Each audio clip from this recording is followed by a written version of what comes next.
Welcome back, everyone. We are back out live this morning from Sky 12 over the major closure on the 10 as you were heading westbound. That semi-truck is the one that's taking all of the leftover coffee creamer out of the truck that's tipped over on its side this morning.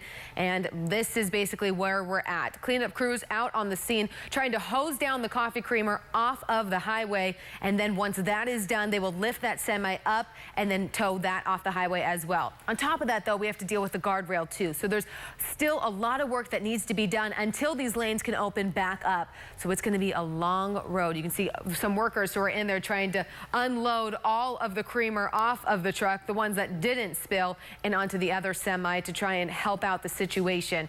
So here is what it's looking like from your ADOT camera. So this is the mini stack. That's what we're over right now. And here is where that tipped semi is this morning. And we have just completely shut down all of these EPS crews out here on scene. This is where it closes, right on the 10, just right near Washington. And that's when cars have to either go northbound on the 51 or eastbound on the 202. Then you have to flip around and change your route the entire way. So there are some other routes that you can take instead. Let's get straight to it. If you're coming from the East Valley and you're on the 60, best route that you can take right now is hop on the 101 and then take the 202. There is a crash right now on the 101. It's heading northbound this morning at University. It's off to the side of the road, but that's why you're seeing red. Expect this to be busy because a lot of people are having to be funneled to a different route this morning. If you're on the 10 this morning, coming up from Chandler, you can always hop on State Route 143 and then take the 202 and head westbound and in towards downtown. Another option, stay on the 10 and then hop onto the 17, and that's where you can get off and make your way to downtown. This is right where the closure is happening. That's why we're seeing slowing in this part of the freeway,